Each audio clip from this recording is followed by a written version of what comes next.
Hi dear students, this is Samir Lauddin and I'm your physics teacher। आज हम discuss करने वाले हैं जनरेटर को। ठीक है। जिस तरह हमारे पास मोटर एक डिवाइस था, वो क्या करता था, वो इलेक्ट्रिकल एनर्जी को मैकेनिकल एनर्जी में कन्वर्ट कर रहा था, राइट। यानी वो क्या करता था, इलेक्ट्रिकल एनर्जी को हम किसी कॉइल के सिरों पर पोटेंशियल डिफरेंस अप्लाई करते थे, यानी हम एनर्जी देते थे इलेक्ट्रिकल एनर्जी, फिर वो इलेक्ट्रिकल एनर्जी क्या करता था, उस कॉइल को मैग्नेटिक फील्ड में ऐसे घुमाता था, रोटेट करता था। तो इसका मतलब ये है कि जो रोटेशन है, रोटेशन में मैकेनिकल एनर्जी मौजूद होती है, यानी काइनेटिक एंड पोटेंशियल एनर्जी। जो बैटरी की एनर्जी है वो किस चीज़ में कन्वर्ट हो रही है, यानी हमारे इलेक्ट्रिकल एनर्जी किस चीज़ में कन्वर्ट हो रही है, मैकेनिकल एनर्जी में। हमने फिर उसको बहुत सारे पर्पसेस के लिए यूज़ किया था, यानी हम पंखे में भी मोटर को यूज़ करते हैं और वाटर पंप में भी करते हैं, रेफ्रिजरेटर में करते हैं, बहुत सारे जो हमारे इलेक्ट्रिक डिवाइसेस होते हैं उसमें उसका इस्तेमाल होता है। तो आज जो हमारा जनरेटर है, जनरेटर क्या है, जनरेटर भी एक डिवाइस है, वो उसके अपोजिट एनर्जी में कन्वर्जन करता है, यानी मोटर के कन्वर्जन का अपोजिट कन्वर्जन करता है। यानी हम मैकेनिकल एनर्जी देंगे जनरेटर को, कॉइल को जो मैग्नेटिक फील्ड में रखा गया है, वो मैकेनिकल एनर्जी जो है इलेक्ट्रिकल एनर्जी में कन्वर्ट होती जाएगी। अब वो जो इलेक्ट्रिसिटी है हमारे घरों में भी आ रही है, ठीक है, लॉन्ग ट्रांसमिशन के लिए भी यूज़ हो रही है। तो जनरेटर काम करता है, मैकेनिकल एनर्जी को कन्वर्ट करता है इलेक्ट्रिकल एनर्जी में। तो लिख लेते हैं जनरेटर के बारे में थोड़ा बहुत। Generator, right. इसका अगर हम डेफिनेशन लिखना चाहे, a device which converts mechanical energy into electrical energy। ठीक है स्टूडेंट्स, यानी वो मैकेनिकल एनर्जी को इलेक्ट्रिकल में कन्वर्ट करेगा। कैसे करेगा, किस प्रिंसिपल पे काम करते हैं, इन सब बातों को आज हम समझने वाले हैं। यानी सिंपली अगर हम कहें, यहाँ मैं लिख सकता हूँ कि ये मैकेनिकल एनर्जी को कन्वर्ट करता है किस चीज़ में, इलेक्ट्रिकल एनर्जी में, राइट। इसका अगर हम प्रिंसिपल लिखना चाहते हैं, बड़ा सिंपल है, ठीक है। इसका प्रिंसिपल क्या होगा, यानी ये किस कानून के तहत काम करेगा। हम पिछले टॉपिक में पढ़ चुके हैं कि जब हम मैग्नेटिक फ्लक्स को चेंज करते हैं थ्रू द कॉइल, तो उससे क्या होगा, एक इंड्यूस्ड हो जाएगी। उस इंड्यूस्ड ईएमएफ की वजह से हमें करंट मिलेगा, जिसको हम इंड्यूस्ड करंट कहते हैं, राइट। तो हम कह सकते हैं सिंपली कि इलेक्ट्रोमैग्नेटिक इंडक्शन के प्रिंसिपल पे काम करता है। It works on the basis of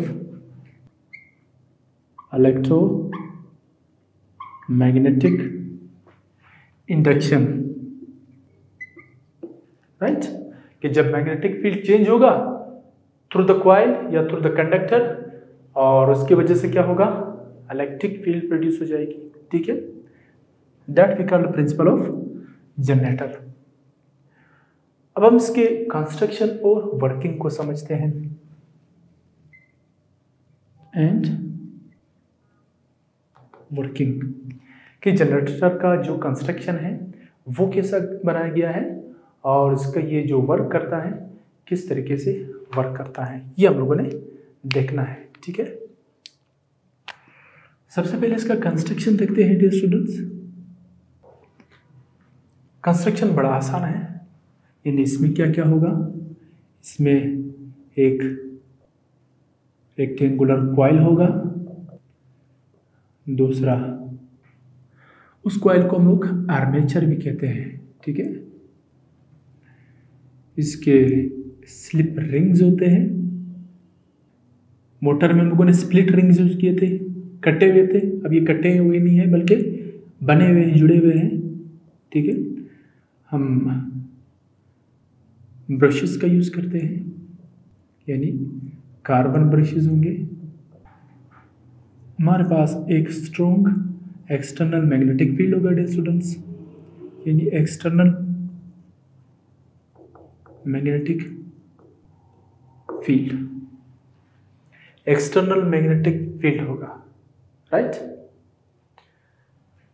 ये सब चीज़ें होंगी तो हम करंट को जनरेट कर सकेंगे। ये पांचवा जो है करंट की डिटेक्शन के लिए हम गैल्वानोमीटर का यूज़ करते हैं छोटे जनरेटर के लिए। वैसे फिर अगर करंट ज़्यादा हो तो फिर हम एमीटर का यूज़ करेंगे, ठीक है। तो ये इसकी कंस्ट्रक्शन है। अब हम आते हैं इसकी वर्किंग की तरफ कि ये काम कैसे करता है। ये हमारा नॉर्थ पोल है और यहाँ पर जो है हमारा साउथ पोल होगा। ये हमारा एक्सटर्नल मैग्नेट है, राइट। और यहाँ पर क्या रखेंगे हम डियर स्टूडेंट्स, यहाँ पे हम रखेंगे कॉइल को। ये समझना लाजमी होता है, ठीक है। और यहाँ पर एक स्लिप रिंग लगी हुई है, एक यहाँ पर लगी हुई है, ठीक है। और इसके साथ स्ट्रॉन्ग कनेक्शन के लिए हम क्या करते हैं, कार्बन ब्रशेस लगाते हैं, ठीक। और यहाँ पे क्या करते हैं डियर स्टूडेंट्स, गैल्वानोमीटर लगाते हैं, राइट। आप जानते हैं कि मैग्नेटिक लाइन्स ऑफ फोर्स ऐसे इस डायरेक्शन में होती है, चलती हैं, ठीक। अगर इस एंड को मैं ए का नाम दूंगा, इसको बी होगा तो ये सी होगा, then it will be D. ये क्या चीज़ है, ये जो है इस कॉइल के आर्म्स हैं, ठीक है, जिसके सहारे ये इसके साथ कनेक्ट है। और दरमियान में क्या होगा, दरमियान में है एक्सिस ऑफ रोटेशन। ये इसका एक्सिस ऑफ रोटेशन है। और यहाँ पर एक इस तरह का हुक लगा होता है जिसको पकड़ के हम घुमा सकते हैं इस आर्मेचर को। ये एक्सिस ऑफ रोटेशन है, this is axis of rotation, जिसके अराउंड ये कॉइल मूव करेगा, ठीक है। तो देखो डियर स्टूडेंट्स, यहाँ पे जब हम इस आर्मेचर को मैकेनिकल एनर्जी देंगे यानी इसको घुमाएंगे तो फिर ये मैग्नेटिक फील्ड में खुद घूमता जाएगा, ठीक है। मुसलसल में मैकेनिकल एनर्जी जो ये जनरेट जो इसको मिली है वो इसको कन्वर्ट करता जाता है इलेक्ट्रिक करंट में, ठीक है। करंट आएगा तो ये गैल्वानोमीटर डिफ्लेक्शन शो करेगा। फिर से सुन ले, हम इसकी इस हैंडल को पकड़ के क्या करते हैं, घुमा लेते हैं, राइट। सपोज ये एक ज्योमेट्री बॉक्स लेता हूँ मैं, ठीक है। ये भी एक रेक्टेंगुलर कॉइल है, देखिए इसे आप आर्मेचर समझे, ठीक। इसके इस एंड पर इस तरह का एक हैंडल लगा होता है जिसके जरिए से हम इसको ऐसे घुमा सकते हैं। तो जब घुमाएंगे ऐसे, ये ऐसे घूमेगा, ये आर्मेचर, ये मैग्नेटिक फील्ड है। ये इस मैग्नेटिक फील्ड में जब हम इसको ऐसे घुमाएंगे यानी मैकेनिकल एनर्जी प्रोवाइड कर रहे हैं जिसकी वजह से ये ऐसे घूमेगा with in the external magnetic field, right. ये ऐसे घूम रही है, ठीक है। तो ये घुमाव मैकेनिकल एनर्जी है, ये मुसलसल इस एक्सटर्नल मैग्नेटिक फील्ड को चेंज करता जाएगा जिसकी वजह से फ्लक्स चेंज होगा और फ्लक्स चेंज की वजह से हमें इंड्यूस्ड ईएमएफ मिलेगा यानी करंट मिलेगा। कैसे पता चलेगा कि भाई करंट मिला है, क्योंकि ये गैल्वानोमीटर डिफ्लेक्शन देगा हमें। तो जब गैल्वानोमीटर डिफ्लेक्ट करेगा इसका मतलब ये है कि इधर करंट इंड्यूस हो रही है, राइट, या ईएमएफ इंड्यूस हो रही है, ठीक है। तो कैसे ये वर्क करता है, इसका मैकेनिज्म क्या है, इसको थोड़ा बहुत समझते हैं, ठीक है। इसको समझने के लिए हम क्या करते हैं डियर स्टूडेंट्स, इसी ज्योमेट्री बॉक्स का एग्जांपल लेते हैं।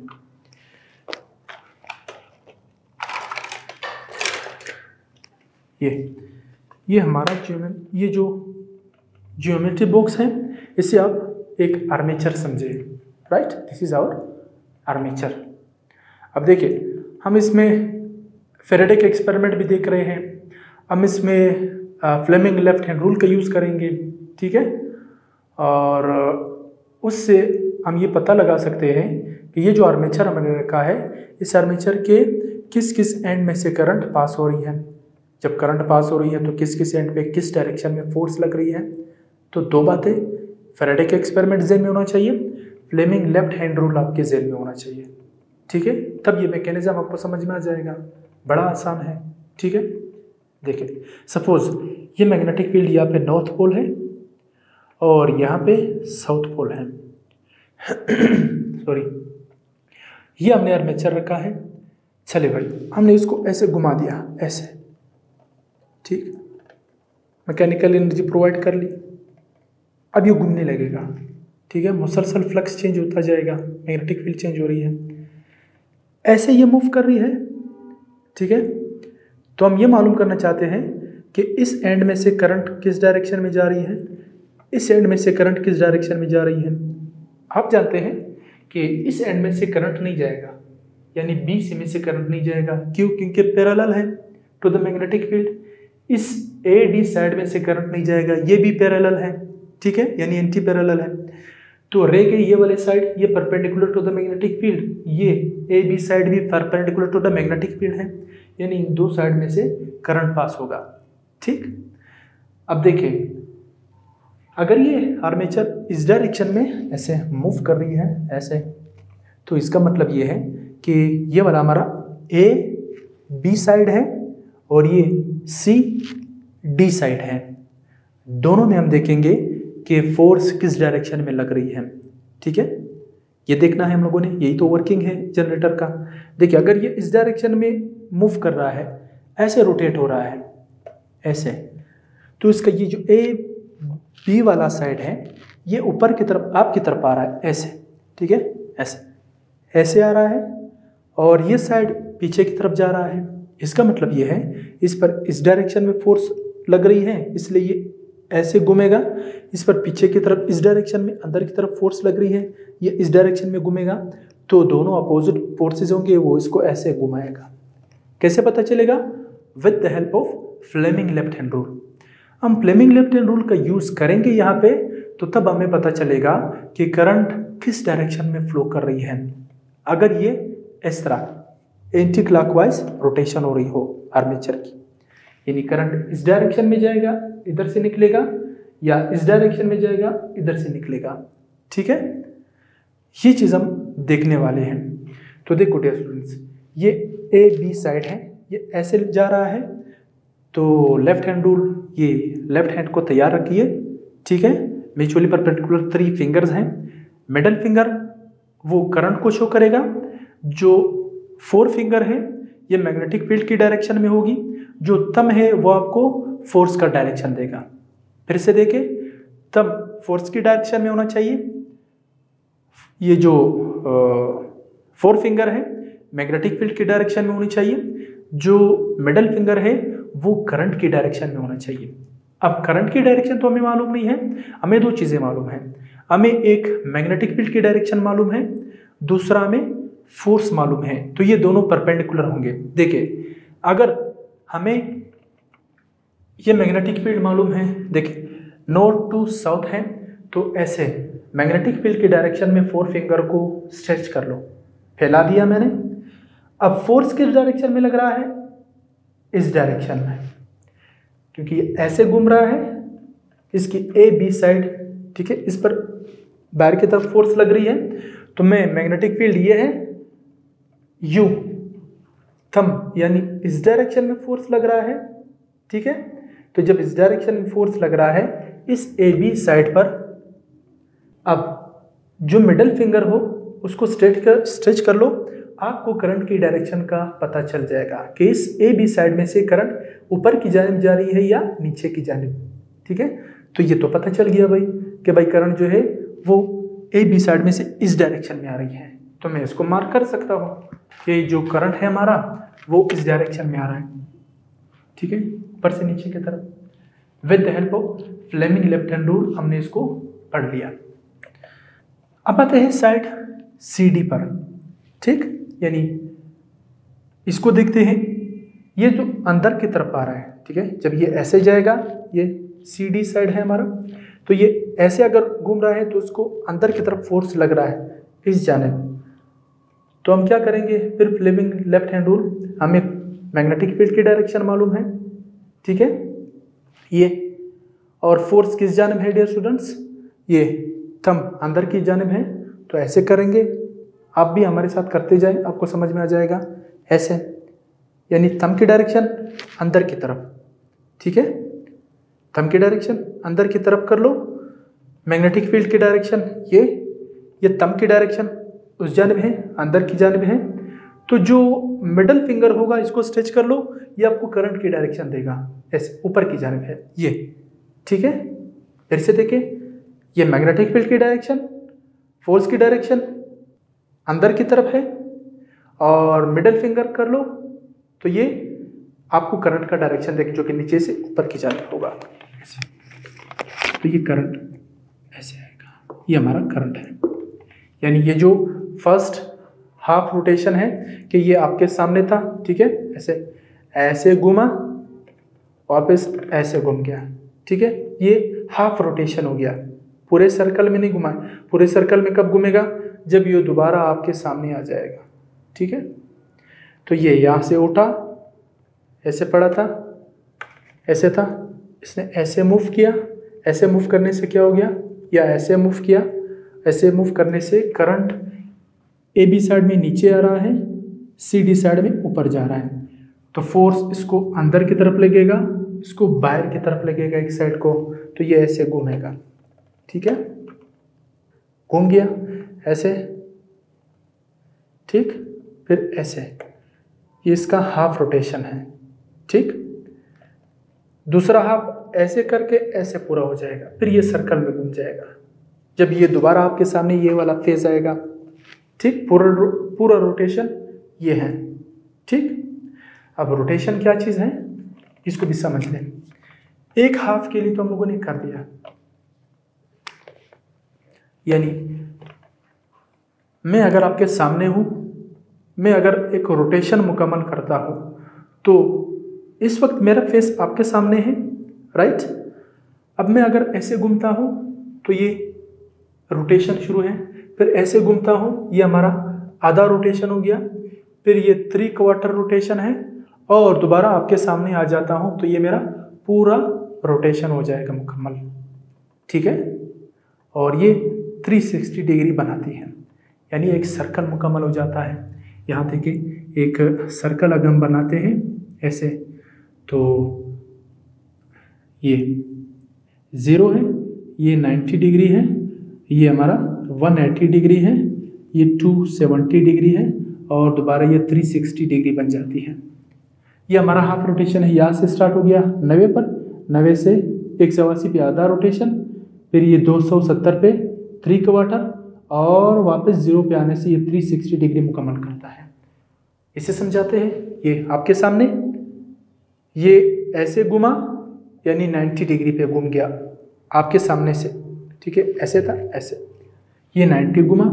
अब जब ये ऐसे आएगा तो ये ऐसे हो जाएगा, पहला जो फेस आपके सामने था वो अपोजिट हो गया, ये 180 डिग्री, ये ऐसे हो जाएगा तो ये 270 डिग्री, ऐसे हो जाएगा तो ये 360 डिग्री हो जाएगा, ठीक है। तो यहाँ पे हम लोगों ने देखा कि कॉइल का जो हाफ रोटेशन होगा, हाफ रोटेशन में मीन्स ये है, ये ऐसे जाएगा और ऐसे आएगा, आधा घूमेगा, पूरा नहीं घूमा। पूरा कब घूमेगा, जब दोबारा वो फेस जो पहले था वो आपके सामने आ जाए।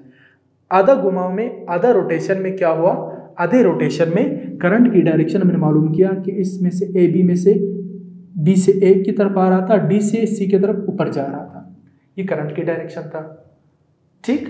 अब आप कहेंगे कि इतना हमें क्यों बताने की जरूरत है, क्योंकि ये डायरेक्शन चेंज होंगे, ठीक है, इसलिए आपको बता रहा हूँ। पहला तो क्लियर हो गया है।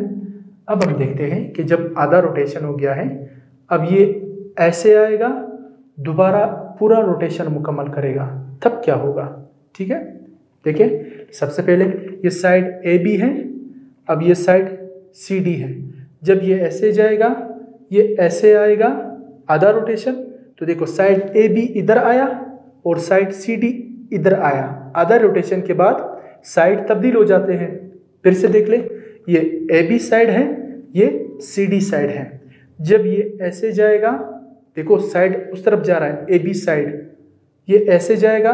जब आधा रोटेशन मुकम्मल करेगा, साइड सी डी जो यहाँ था अब वो यहाँ पहुँच गया है, इस साइड सी डी, और ए बी जो था वो इस साइड पर आ जाएगा। ठीक है, ये अपना पोजीशन तब्दील करेगा। अब आधे रोटेशन के बाद ये जो साइड ए बी है, ये ए बी ये इधर आएगा, साइड सी डी जो है इधर आएगा, यानी क्वाइट घूमेगा, आधा घूमेगा। ठीक, तो साइड सी डी जब इधर आ जाएगा, साइड ए बी यहाँ आएगा, तब क्या होगा तब हम देखेंगे। ठीक है, तो ये side A B side C D ऐसे घुमा, ऐसे आया, ये सी डी इधर आया और ए बी यहाँ पर आया।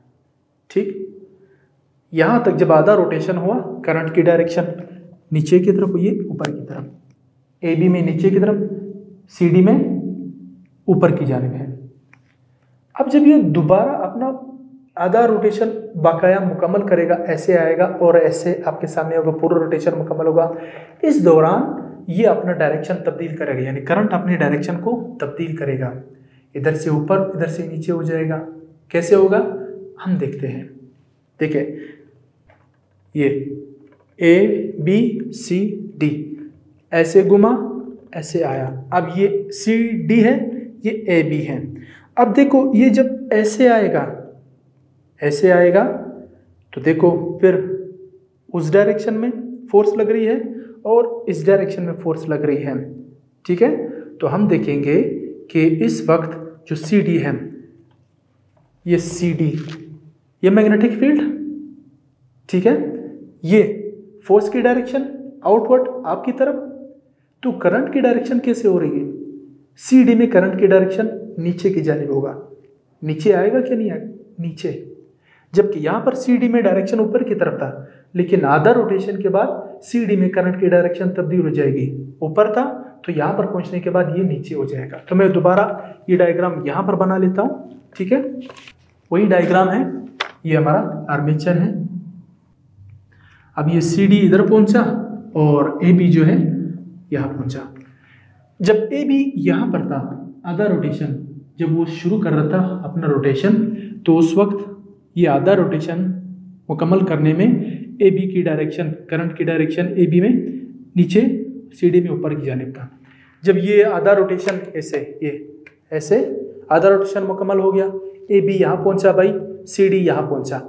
अब जब ये ऐसे मूव करेगा, सी डी में करंट की डायरेक्शन कैसे होगी?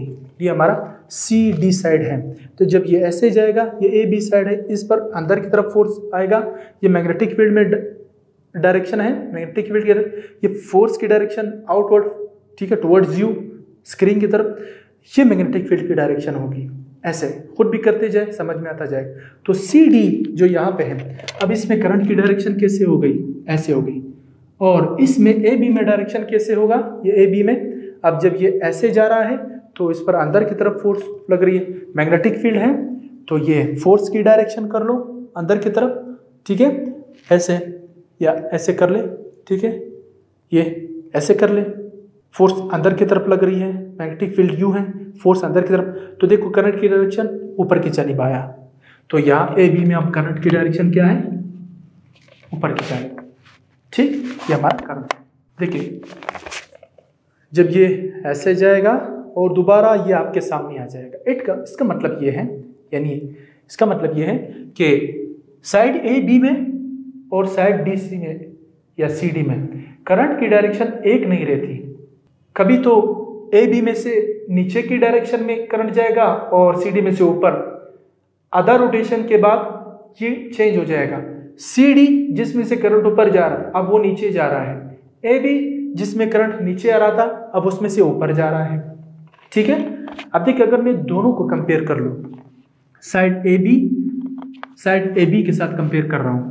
ठीक है, साइड ए बी को साइड ए बी के साथ कंपेयर कर लो, यानी यहाँ पे देखते हैं, यानी इसको ए डैश बी डैश दो, इसको ए बी का नाम दो। साइड ए बी में ये अगर ए बी है तो करंट ऊपर की जानिब था, ए डैश बी डैश में, सॉरी ये नीचे था, नीचे की जानिब, ए डैश बी डैश में देखो करंट क्या है, ये ऊपर की जानिब, करंट की डायरेक्शन नीचे, करंट की डायरेक्शन ऊपर। इसी तरह हम सी डी को भी कंपेयर कर सकते हैं। पहला रोटेशन उसका आधा चक्कर, उसमें करंट की डायरेक्शन ऊपर की जानिब था, लेकिन आधा रोटेशन मुकम्मल होने के बाद सी डैश डी डैश में करंट की डायरेक्शन नीचे, ये नीचे हुआ, ये ऊपर था। तो इसका मतलब ये है डियर स्टूडेंट्स कि हाफ रोटेशन के बाद 180 डिग्री मुकम्मल होने के बाद ये करंट जो है अपना डायरेक्शन तब्दील करता है। ठीक है, कभी नीचे से ऊपर जाता है, कभी ऊपर से नीचे आता है। ठीक है, तो जब ये हमारा कॉइल है, दोबारा से समझे, ये ए बी साइड है, ये सी डी साइड है, जब ये ऐसे जाएगा, ठीक 90 डिग्री, और फिर ये ऐसे आएगा 180 डिग्री, यानी जब ये हाफ रोटेशन आधा घुमाव मुकम्मल करेगा, तब तो करंट की डायरेक्शन ए बी में ऊपर की जानिब है, सॉरी नीचे की जानिब, और सी डी में ऊपर की जानिब है। जब ये दोबारा ऐसे अपना हाफ रोटेशन शुरू करता है, मुकम्मल करता है, पूरा एक रोटेशन एक सर्कल में घुमा, तो उस वक्त क्या होता है, फिर करंट की डायरेक्शन साइड्स में बदल जाती है। यानी पहले अगर ए बी में नीचे की जानिब करंट जा रहा था, सी डी में ऊपर की जानिब, तो आधा रोटेशन के बाद ये ए बी में ऊपर की जानिब जाएगा और सी डी में नीचे की जानिब आएगा। इससे हम ये कंक्लूड करते हैं कि जो करंट होती है, जो जनरेटर प्रोड्यूस करती है, वो अल्टरनेटिंग करंट होगा, यानी चेंज होगा। अल्टरनेट मीन्स चेंज होगा। एक खास पीरियडिक करंट होगा, यानी एक खास पीरियड के बाद वो क्या करता है, अपने डायरेक्शन को चेंज करता है। ठीक है, इसीलिए इस करंट को अल्टरनेटिंग करंट का नाम दिया गया है। यही ऐसा करंट जो अपना डायरेक्शन तब्दील करता हो, ठीक है, और हाफ रोटेशन के बाद, यानी जब वो एक रोटेशन मुकम्मल करता है कॉइल, तो उसका आधा रोटेशन, पहले आधे रोटेशन में करंट की डायरेक्शन एक होती है, यानी अगर नीचे से ऊपर है, तो आधा रोटेशन मुकम्मल होने के बाद जब वो दोबारा दूसरा हाफ रोटेशन मुकम्मल करता है, तो फिर उसकी डायरेक्शन नीचे से ऊपर की जानिब हो जाती है, या ऊपर से नीचे की जानिब हो जाती है। ठीक है, पहले रोटेशन के अपोजिट में हो जाता है। तो अगर हम ग्राफ बनाना चाहें डियर स्टूडेंट्स, ग्राफ हम बना सकते हैं, बड़ा आसान है ग्राफ। यानी मैं ग्राफ में ये बता सकता हूँ, ठीक है, कि यहाँ देखें ऐसे, ये करंट पहले रोटेशन में, यानी ऐसे, ये ए बी सी डी ऐसे जाएगा और ऐसे आधा रोटेशन। तो ये देखो, जब ये ऐसे मैग्नेटिक फील्ड में रोटेट करता है, तो लाइंस ज़्यादा पास होंगे, कंडक्टर मैग्नेटिक लाइंस के सामने होगा, ज़्यादा लाइन पास होंगे तो ज़्यादा फ्लक्स चेंज होगा और ज़्यादा करंट मिलेगा। ठीक है, तो ये करंट इस पोजीशन पे एक क्वार्टर में मैक्सिमम वैल्यू देगा हमें करंट की। फिर ये जब ऐसे हो जाएगा 180 डिग्री घूमेगा, तो फिर ये मैक्सिमम से 0 पर आ जाएगा। ठीक है, ये अगर 0 पॉइंट है तो करंट जो है 0 से स्टार्ट होके मैक्सिमम पर जाएगा, फिर मैक्सिमम से 0 पर आएगा। ये 0 है तो ये 90 डिग्री है, ये हमारा 180 डिग्री होगा। ये हाफ रोटेशन के लिए करंट की ग्राफ बना रहा हूँ। ठीक है, कि करंट 0 से ज़्यादा पर जाएगा, यानी देखिए ये है ऐसे घूम रहा है, तो फ्लक्स तो चेंज हो रहा है, मैग्नेटिक लाइन फोर्स तो चेंज हो रहा है, इसके रोटेशन से चेंज तो हो रहा है, तो ये ज़्यादा हो। इधर 0 था, जब ये ऐसे होगा 0 से स्टार्ट किया 90 पर आएगा ऐसे, तो देखो ज़्यादा फ्लक्स चेंज हो रहा है, ज़्यादा करंट जनरेट हो जाएगा। हम कहेंगे कि करंट की मैक्सिमम वैल्यू मिलेगी ऐसे 0 से 90। अब जब ये ऐसे होगा, इस पोजीशन पर मैक्सिमम करंट मिल रहा है, फिर ये मैक्सिमम से 0 हो, क्योंकि फ्लक्स चेंज होना कम होता जाएगा। इसमें से देखो लाइंस ऐसे पास हो रहे थे, जब ये ऐसे जाएगा तो लाइंस तो निकलेंगे, इस एरिया में से लाइन निकलते जाएंगे ऐसे, इसके साइड पर लगेंगे, इस पूरे एरिया पर नहीं लगेंगे। तो जब ये ऐसे हो जाएगा डियर स्टूडेंट्स, तो लाइन कम पास होंगे, यानी ज़्यादा से कम फ्लक्स चेंज हो जाएगी, यानी करंट भी हमें कम मिलेगा यहाँ पर। तो ये 180 पर आ जाता है। अब आधा रोटेशन तो रह गया, जब ये ऐसे जाएगा, फिर देखो अब इस वक्त तो 0 करंट है, 180 डिग्री पर 0 करंट, जब ये ऐसे जाएगा, ऐसे जाएगा, ऐसे घूमेगा, ऐसे घूमेगा, फिर देखो ज़्यादा से ज़्यादा लाइन इसमें से पास हो रहे हैं, एरिया में से पास हो रहे हैं, तो मैक्सिमम करंट मिलेगा कि नहीं मिलेगा? बिल्कुल सही है। तो ये हमें ज़्यादा मैक्सिमम करंट मिलेगा, लेकिन अपोजिट डायरेक्शन में। ठीक है, ये ऐसे, फिर इसको मैं ऐसे घुमाता हूँ, देखो ये ज़्यादा लाइंस पास हो रहे हैं, ये देखो ज़्यादा लाइंस निकल रहे हैं, एरिया में से निकल रहे, इसके साइड पर आ जाएंगे और ये अपना एक रोटेशन मुकम्मल करेगा। ठीक है, तो फिर ये मैक्सिमम से मिनिमम पर वैल्यू आ जाएगी करंट की, क्योंकि लाइंस चेंज नहीं हो रहे हैं, मैग्नेटिक लाइंस ऑफ फोर्स इसमें से निकल नहीं रहे हैं। इस पोजिशन में ज़्यादा लाइन निकल रहे हैं, ज़्यादा करंट मिलेगा, मैंने भी ज़्यादा वैल्यू शो किया है। और जब ये इस पोजीशन में आ जाएगा, लाइंस कम पास होंगे तो मैक्सिमम से 0 पर आएगा दोबारा, तो ये मैक्सिमम से 0 पर आ जाएगा। ये हमारा 360 डिग्री मुकम्मल हो गया, ये 270 डिग्री है, राइट। तो देखो हाफ रोटेशन आधा सर्कल है, इसमें करंट 0 से मैक्सिमम, मैक्सिमम से 0 पर आ गया है, ठीक है। फिर हाफ रोटेशन के बाद ये नीचे 0 से मैक्सिमम, मैक्सिमम से 0 पर आ जाएगा। दोनों में क्या फर्क है, यानी करंट की डायरेक्शन हाफ साइकिल में पॉजिटिव है और हाफ साइकिल में नेगेटिव है। यानी हम कह सकते हैं कि करंट हाफ साइकिल में ऊपर की जानिब हरकत करता है और फिर हाफ साइकिल में 0 से नीचे की जानिब हरकत करता है। करंट अपनी डायरेक्शन को तब्दील करता है, कभी ऊपर जाता है कभी नीचे। ये जो सिचुएशन है वो यहाँ पर हमने डिस्कस कर लिया कि जब ए बी में से नीचे, सी डी में से ऊपर जाता है, आधा रोटेशन होता है, उसके बाद का जो रोटेशन होगा आधा रोटेशन, उसमें से फिर सिचुएशन तब्दील हो जाएगी। ए बी में से ऊपर जाएगा और सी डी में से नीचे आएगा। ये जो ए बी में से नीचे आ रहा था, सी डी में से ऊपर जा रहा था, वो ये वाला है, ठीक। अब जब करंट चेंज हो जाएगा, यानी ए बी में से ऊपर जाएगा, सी डी में से नीचे आएगा, तो फिर वो ये वाला सिचुएशन है, ऐसे, ठीक है। तो ये जनरेटर का वर्किंग होता है। देखिए जनरेटर का वर्किंग किस बेस पे काम करता है, शुरू से मैंने बता दिया आपको। हम अपने टॉपिक को कंक्लूड कर रहे हैं, ठीक है। समझने की कोशिश करें कि जो हमारे मैग्नेटिक लाइन्स ऑफ फोर्स है वो यानी इलेक्ट्रोमैग्नेटिक इंडक्शन के प्रिंसिपल पे काम करता है। मैग्नेटिक फील्ड चेंज होगा कंडक्टर में से तो वो करंट को प्रोड्यूस करेगा, राइट। ये यहाँ से यहाँ तक ऐसे मैग्नेटिक लाइन्स ऑफ फोर्स आ रहे हैं, ठीक है। इधर कॉइल पड़ा हुआ है, कॉइल ऐसे घूमेगा और ऐसे आ जाएगा सामने, ठीक है। तो लाइन्स ज़्यादा पास होंगे, ठीक। वर्किंग समझा रहा हूँ। ये ऐसे कॉइल पड़ा है, नॉर्थ पोल साउथ पोल, ज़्यादा लाइन आ रहे हैं, मैग्नेटिक फील्ड आ रही है। इस मैग्नेटिक फील्ड को चेंज करना है, ठीक है। तो चेंज करेंगे तो हमें करंट मिलेगा। चेंज कैसे करेंगे, इसको घुमाएंगे, मैकेनिकल एनर्जी देंगे, ये ऐसे घूमेगा। देखो इसके साइड पर लाइंस लग रहे, वो करंट को जनरेट नहीं कर रहा है। करंट तब जनरेट होगा जब ये इसका ये वाला एरिया इसके सामने होगा, ज़्यादा लाइन पास होंगे, फ्लक्स ज़्यादा पास होगा, ठीक है। तब हम बताएंगे आपको कि इसमें से करंट ज़्यादा पास होता है। ये आपके सामने है, जब ये ऐसे घूमता है, देखो ऐसे तो लाइंस को तो चेंज कर रहा है, और लाइंस जब ये इसके सामने हो जाता है, लाइंस के सामने आ जाएगा ये एरिया, तो इसमें से ज़्यादा लाइंस पास होंगे, ठीक है। ये 0 से स्टार्ट हुआ था, 0 करंट मिला था, ऐसे गया, ऐसे घुमा, ऐसे घुमा, ऐसे घुमा, ऐसे हाफ क्वार्टर घुमा, ठीक है। 360 डिग्री का हाफ यानी 0 से 90 डिग्री ये घूम गया ऐसे। तो अब ज़्यादा लाइंस पास हो रहे तो करंट ज़्यादा मिलेगा। ये वाला सिचुएशन ये 0 से यहाँ तक, ठीक, 90 डिग्री हुआ।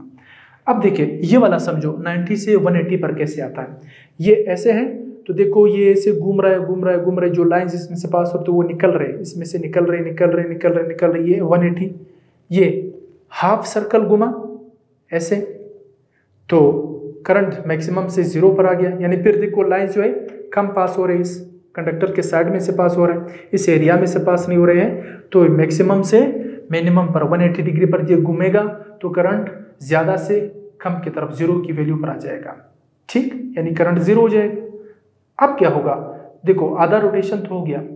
इसमें क्या था, करंट ऐसे आ रहा था, ऐसे जा रहा था। अब ये वाला सिचुएशन आ रहा है कि करंट ए बी में से ऊपर जाए, सी डी में से नीचे आ जाए। इसको समझने की कोशिश करें।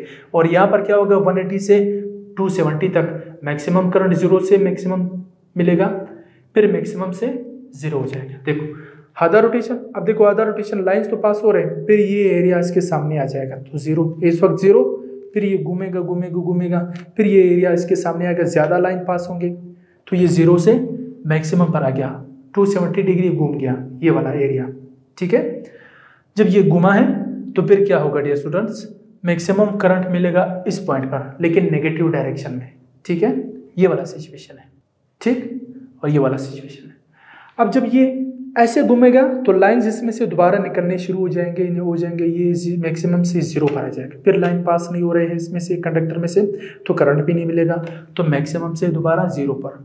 और ये सारा रोटेशन कितने डिग्री का था, 360 डिग्री का था। आप जानते हैं कि एक सर्कल जो है वो 360 डिग्री का होता है, ठीक है। तो ये भी एक सर्कल में घूमता है। तो मुझे उम्मीद है कि ये टॉपिक आपको क्लियर हो चुका होगा। फिर भी कोई मसला है तो आप मुझे कमेंट कर सकते हैं, पूछ सकते हैं, कोशिश करेंगे आपके कन्फ्यूजन दूर कर दें। मिलते हैं आपसे नेक्स्ट टॉपिक में। टिल देन अल्लाह हाफिज़।